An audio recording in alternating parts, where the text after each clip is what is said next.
বাবু দাস। স্ত্রী সন্তান নিয়ে মাছ কেটেই সংসার চলছিল বেশ। আয় হতো মাসে $2.5 লাখ টাকা। তবে এখন অনেকটাই হতাশাগ্রস্ত এই যুবক। নেই আগের আয় কিংবা গ্রাহক। ভোরবেলা থেকে বেলা 8টা পর্যন্ত এমনি বসেই থাকা লাগে। আগে কাজ কাম ছিল ভাই, বডি ছিল কম, কিন্তু এখন বডি বাড়াতে কাজও কমে গেছে, আমাদের ইনকামও কমে গেছে ভাই। আগে যে কাস্টমার ছিল এখন তা কাস্টমার নাই, কাজ কামও নাই, কিন্তু আগের মতো মাছ কেনে না, মাছের দাম খুব বেশি, যার জন্য মাছের চাহিদাও খুব কম। এখন আমাদের অবস্থা টাইট আর কি। এই এলিভেটেড এক্সপ্রেস এসে পড়েছে, হয়তো বডি নাও থাকতে পারে।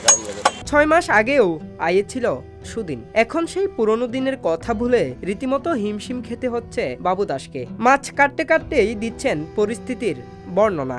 আমাদের বসার জায়গা ফিক্স নেই, কাবজাব করে জায়গা নিয়ে বসি, তারপরে জায়গার ভাড়া আছে 200 টাকা, কেয়ারিং খরচ আছে 100 টাকা, হেল্পারের বেতন আছে, সব বাচ্চার দিয়ে ভাই কামাই করি, বেশি টাকা খুব কষ্ট। কারণ এখন আপাতত আমাদের অবস্থা খুব খারাপ। আগে লাভ ছিল সারাদিনে মনে করেন 500-1000 থাকতো, কিন্তু এখন নিজের কত থাকে, দিন 200-300, জোর করে 500 টাকা থাকে শুক্রবার আর শনিবার।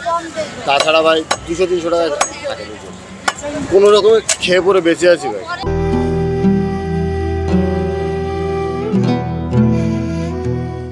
রাজধানী ঢাকার গুরুত্বপূর্ণ পাইকারি ও খুচরা বাজার কারওয়ান বাজারের মাছ বাজারে দেখা মিলে এমন চিত্র, যেখানে সারিবদ্ধভাবে বসে মাছ কাটছেন একাধিক নারী পুরুষ। নাই কাম নাই তো না, 600-700 টাকা পাই না, 2 টাকা কাম করে বসে। মাছের দাম বেশি না, কাস্টমার বেশি নেই, ধরেন 1000-1200, 1000-900 তো কাস্টমার কম, ওই তো বান্ধা কাস্টমার হয়। 1 লাখ আমি বসে আমাকে ওটা দিয়ে ধরেন বাজার বুজার করিয়া খাই, তা কিস্তি আছে 2500 দিয়ে 7 টাকা লাগছে, এইটা চালাচ্ছে 2-3 লাখ টাকা দেয় না। মাছ কাটা ব্যবসায় যুক্ত কারওয়ান বাজারের এসব নারী পুরুষের সঙ্গে কথা বলে জানা গেছে, মাছের দাম বৃদ্ধির কারণে মাছও কম নিচ্ছেন ক্রেতারা, যার প্রভাব পড়েছে মাছ কাটা ব্যবসায়।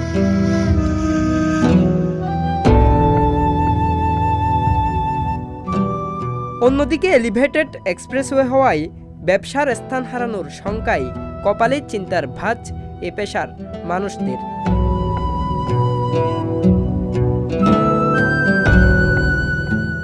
জাহিদুল ইসলাম আরিফ, সংবাদ প্রকাশ, ঢাকা।